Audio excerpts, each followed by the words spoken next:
He could hit a target from distances most soldiers couldn't even see, more than a mile away, across fog, snow, and smoke, and the bullet still found its mark. But almost nobody in America ever heard his name. That alone makes his story strange, because during World War II, a man with skills like his should have become either a legend or a monster depending on which side you stood on. Yet he became neither. He simply remained a ghost. His name was Matthias Hetzenauer. Born in a small Austrian village surrounded by mountains and long winters, he grew up in a place where silence was a part of life. There were no crowds, no noise, no distractions, only forests, ridges, and the sharp kind of cold that teaches you patience. In childhood, he didn't dream of war, fame, or medals. He didn't stand out. Teachers described him as quiet, polite, almost invisible. He worked hard, learned quickly, and rarely spoke unless spoken to. It's hard to imagine that this ordinary, almost soft-spoken boy would later become one of the most efficient snipers the world had ever seen. When the war expanded and every nation demanded more soldiers, Matthias was drafted like thousands of others.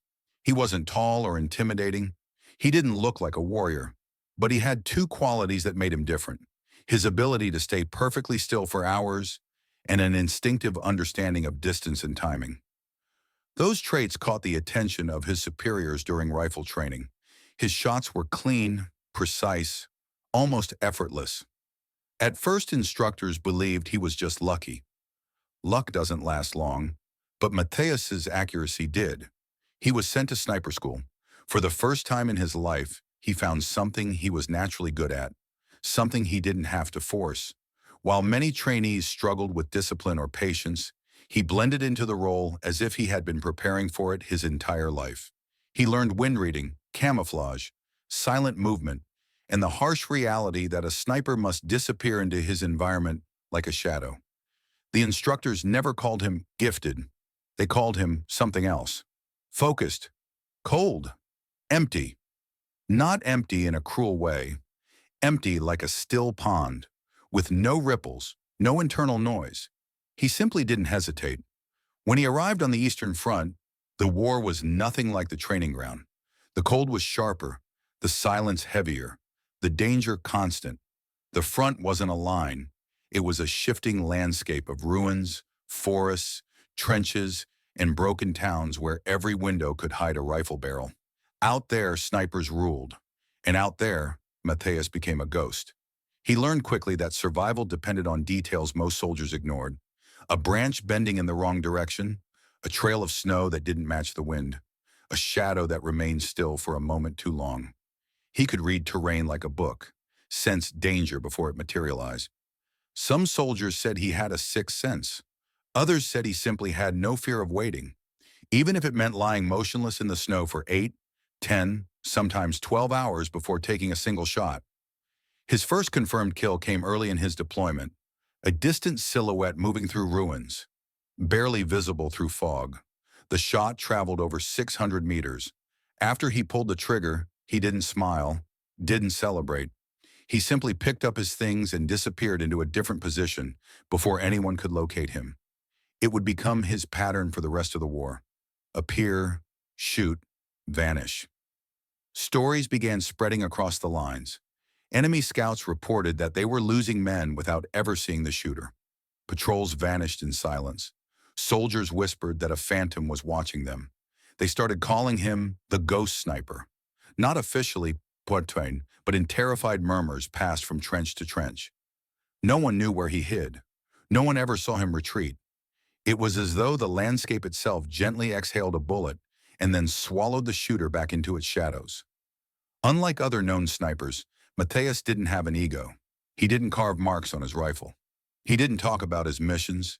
He didn't pose for photographs. He simply did what he was trained to do, and did it better than almost anyone alive. Many snipers bragged after the war. He never did. He treated each mission like a task, not a triumph. And maybe that's what made him so terrifying.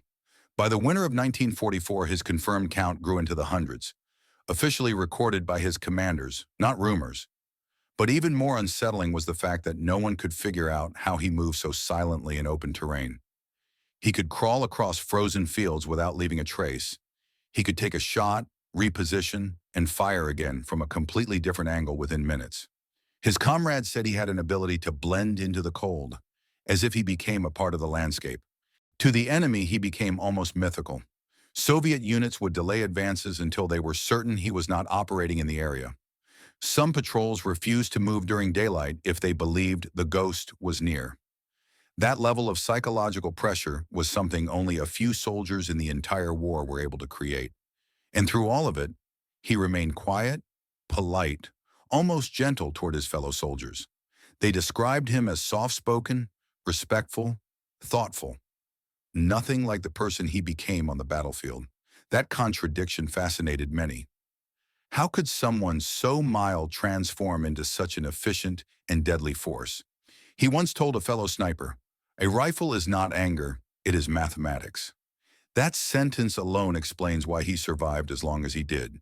But legends aren't built only on numbers, and his story was about to take a darker, more complicated turn, one that would change everything about the man behind the ghost. But legends aren't built only on numbers, and his story was about to take a darker, more complicated turn, one that would change everything about the man behind the ghost. By early 1945, the Eastern Front had become a collapsing nightmare. Towns were burning, supply lines were breaking, and the German army was retreating faster than it could regroup. Snipers were no longer used just for eliminating enemy officers. They became the last line of defense in areas where entire units had been wiped out. And Matthias, the quiet man from the mountains, suddenly found himself carrying a weight far heavier than skill or discipline. During one brutal week near the Carpathian Mountains, his unit was tasked with holding a ridge overlooking a frozen valley. The Soviets were pushing hard, trying to break through before spring. If they succeeded, thousands of retreating soldiers, including wounded men who could no longer walk, would be trapped. The ridge had to hold as long as possible. Hours, maybe a day, no longer. For most soldiers, that task was impossible. For a sniper, it meant something far worse. He had to stop anyone who tried to cross the valley, no matter the cost, no matter how many. It wasn't hunting, it was buying time with his trigger finger. From his concealed position under a collapsed pine tree, Matthias watched the valley fill with movement. Soviet scouts first, then infantry, then more. There was no chance of survival if they charged all at once. The German riflemen behind him knew it. Even Matthias knew it, but he didn't blink. He adjusted his scope, exhaled slowly, and did what he always did. He waited. When the enemy began their advance, he struck with terrifying precision. A shot, a second, a third. Every bullet hit, every target fell. With each impact, the Soviet soldiers hesitated, regrouped, crawled for cover. But no cover existed in that open white field. The longer he held them at bay, the more time the retreating column had to escape. Hours passed. The cold burrowed into his bones. Snow melted on his skin and froze again. He didn't move, not even to eat. He became a frozen shadow in the hillside, an extension of the terrain. But even ghosts have limits. As the sun dipped low, a mortar round exploded near his position. The blast shook the earth, burying him in snow. He pushed himself up, disoriented, ears ringing. The second explosion came closer, ripping apart the tree that had hidden him all day. He grabbed his rifle and crawled deeper into the fight, but shrapnel tore into his back and shoulder. Pain lanced through him, but he kept going. He knew the Soviets were closing in. They had finally located the source of the deadly, relentless fire. A lesser soldier would have run. A stronger one might have surrendered. But Matthias wasn't driven by ego or fear. He was driven by duty. He crawled to a new position, dragging himself through the snow, leaving a faint dark trail behind him. He propped himself against a boulder, teeth clenched, vision blurring. But when he lifted his rifle, his hands didn't shake. Not even then. His last shot of that day, fired with blood leaking through his gloves, was one of his most famous. A Soviet officer directing the assault fell instantly, and the unit stalled just long enough for the final German convoy to pass through the narrow escape route behind the ridge. The line broke only minutes after he collapsed. His comrades found him half buried in snow, unconscious, rifle still clutched in his frozen fingers. His coat was shredded, and pieces of metal were embedded deep in his back. He was barely breathing.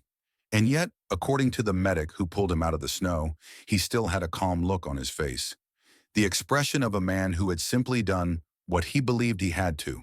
That wound ended his combat career. He was transported first to a field hospital, then farther west as the front continued to crumble. For weeks he drifted in and out of consciousness, unaware that the war around him was collapsing just as quickly as he was. By the time Germany surrendered, he was still in recovery, thin, weakened, and unaware that the battles he had fought had already turned into whispered stories. When Allied soldiers entered the hospital, he didn't resist, he didn't argue, he didn't pretend to be anything more than what he had always been, a soldier doing a job he had neither asked for nor glorified. Many high-ranking officers tried to hide or escape, but Mathis simply stood when ordered and followed instructions calmly, as if it were just another day. During questioning, American and British officers were stunned by him. They expected arrogance. They expected a snarling ideologue. Instead, they met a quiet, polite 21-year-old who looked more like a farmhand than one of the most lethal snipers in Europe. He didn't brag about his kills. He didn't deny them either. He simply answered with short, honest sentences, yes, no. That is correct. The interrogators wrote that he was cooperative, reserved, and remarkably unemotional for someone with his record. He spent several months in a prisoner camp before being released, and when he returned home,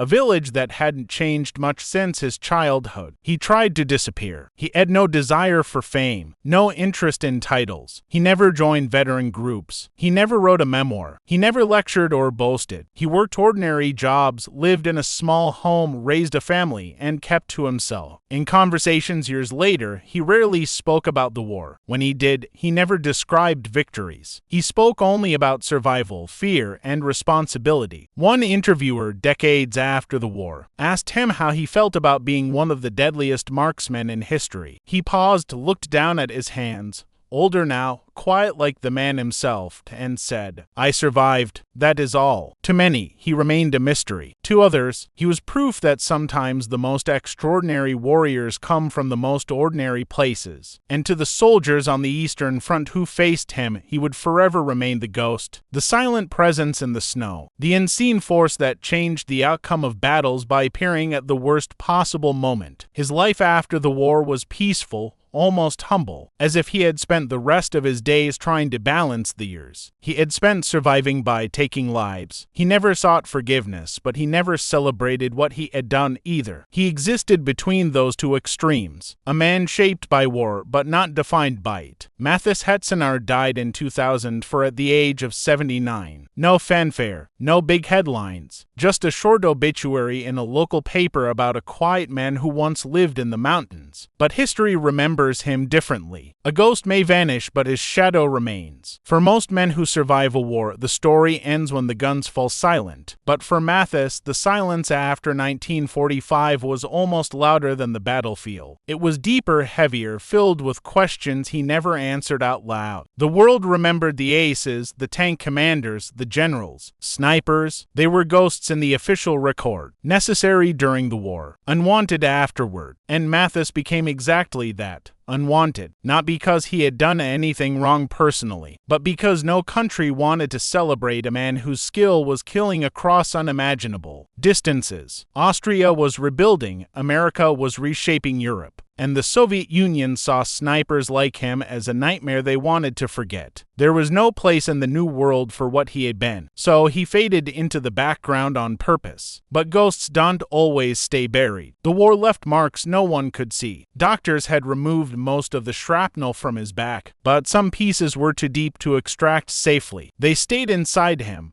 metal reminders of a life he didn't talk about. He walked with stiffness in cold weather. Sometimes he woke up sweating, but he never called them nightmares. Memory, he would say, not dream, memory. He married quietly, without ceremony, worked as a construction laborer, later as a surveyor. A man who once calculated bullet drop across a mile now measured land for farmers. He liked that. Numbers without death, distance without fear. Neighbors described him as calm, never drank heavily, never raised his voice, always helped with repairs, always polite, but every so often, usually during winter, he would vanish into the forest for hours. No gun, no tools, just walking, wandering, listening to the sound of snow breaking under branches. Maybe it reminded him of home. Maybe it reminded him of the person he used to be before the war turned him into a weapon. And sometimes, rarely, he told a small part of his story. The moment he changed forever one evening in the late 1950s after dinner with a family friend. He spoke about something that had haunted him for years. The hardest part, he said quietly, was not the shot, it was the waiting. When you wait long enough, you start thinking too much. And when you think too much, you remember things you don't want to remember. The room fell silent. He continued. In the Carpathians, I once lay still in the snow for nearly an entire day. I felt nothing.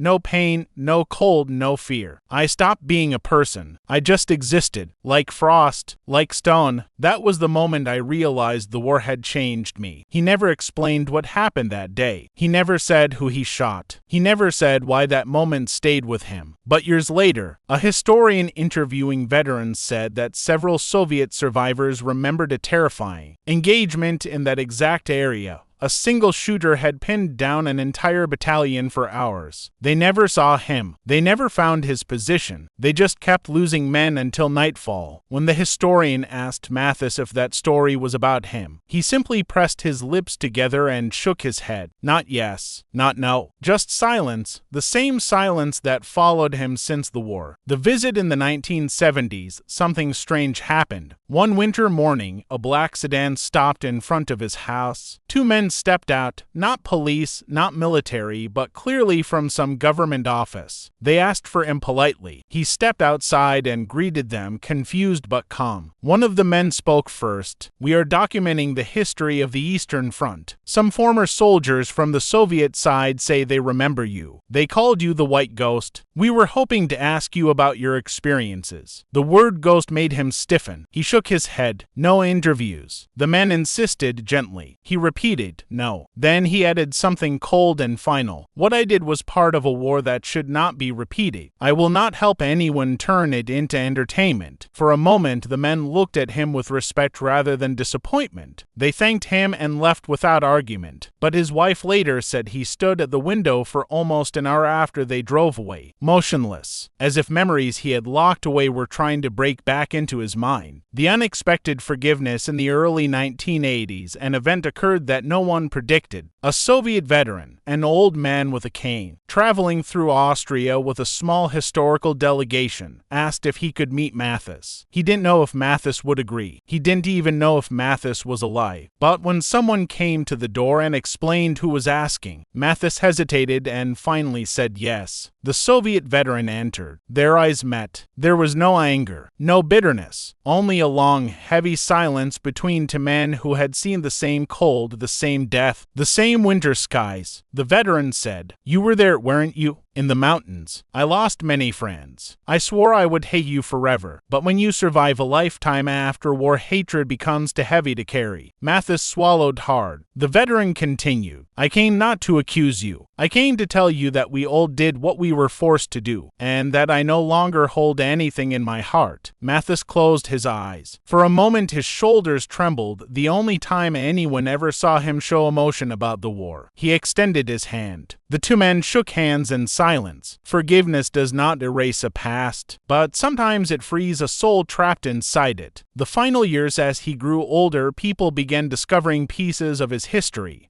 Military records, photographs, scattered notes from officers. Younger generations, fascinated by forgotten figures of World War I, started calling him a legend, but he rejected the word every time. He told one researcher, "Legends are stories. I was only a man. Men bleed. Men break. Legends don't." He lived quietly until the end, surrounded by mountains similar to the ones where he learned patience as a child, and where he first developed the stillness that would one day save him and doom others. In his last year, a journalist asked him what he would say to people who admired him for his marksmanship. He replied softly, "Do not admire what I did. Admire only that I lived long enough to regret it." Those words, simple, painful, honest, may be the most powerful part of his entire story. Because in the end, Mathis Hetzenaar wasn't a monster. He wasn't a legend. He wasn't even a soldier anymore. He was a man who walked through hell, survived it, and then spent the rest of his life trying not to let it define him. And that, in its own way, is a kind of heroism rarely celebrated. A ghost is not someone who disappears. A ghost is someone who stays even when he wishes he could forget. History often remembers warriors for what they did in battle, for victories, for kills, for moments of brutal triumph. But the truth is that the most powerful moments in a soldier's life often happen after the war ends. Far from the gunfire, far from the reports, far from the myths. For Mathis Hetzenaar, the most defining battle wasn't on a ridge or in a ruined city. It came decades later when the world was quiet, and the only enemy left was the one inside his own memory. The memory he avoided for 60 years in the early 2000s, when he was already an old man. Frail but sharp, a young historian visited him. Unlike the officials in the 1970s or the journalists in the 1980s. This visitor didn't want lists of kills or maps of positions. He wanted something much simpler and much harder. I want to understand what it felt like. Mathis looked at him for a long time. Most people wanted facts. Almost no one asked about feelings. He sighed, a long, tired breath, and sat down at the table. "You want to know what it felt like," he said quietly. "It felt like disappearing. A little more each day." The historian waited, unsure if Mathis would continue. "I will tell you one memory," he said. "Only one, and then no more." He closed his eyes, and the ghost began to speak. "The forest, the frost, and the impossible decision. It was late 1944, he said. Snow was falling in thick, heavy sheets. He had been positioned on the edge of a forest overlooking a path used by Soviet supply runners. His orders were simple: stop anyone who attempted to pass. Hours passed, then more. By the time he saw movement, he was half frozen and his trigger hand barely responded to his commands. Through the scope, he saw a figure,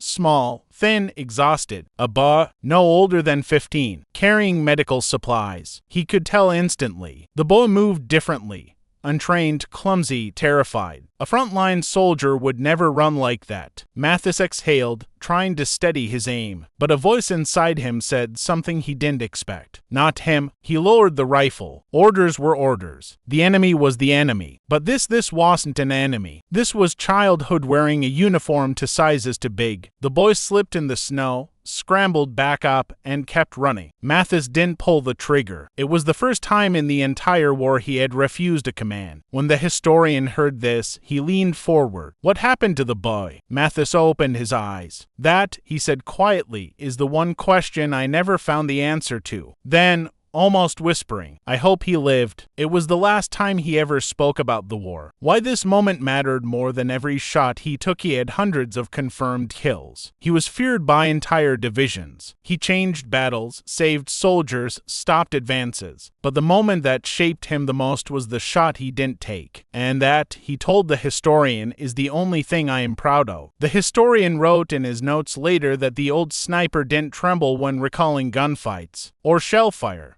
But when talking about that boy, his voice shook, not from fear, from humanity. The final winter, as the last years of his life approached, Mathis moved slower, spoke less, and often sat near the window of his house, watching the mountains fade into evening fog. Visitors said he liked winter best, not because of the cold, but because the world grew quiet. Quiet was his home. Surprisingly, he never became bitter. He never rejected the world. He simply accepted what life had given him and what it had taken. His daughter once said, he carried a sadness but never spread it to others. He taught his grandchildren patience. He taught them honesty. He taught them the value of silence. When one of them asked him if he missed the army, he chuckled softly. "No," he said, "I miss being young, but not what youth was used for." The notebook discovered after his death when Mathis passed away in October 2004. His family found a small notebook in a drawer. There were no war stories inside. No kills, no battlefield sketches, just a single line on the first page. War teaches you to survive. Peace teaches you to live. And on the last page, one sentence that revealed more about him than any record ever could. "I hope no one remembers me for what I did with a rifle." But history, as it always does, had already chosen differently.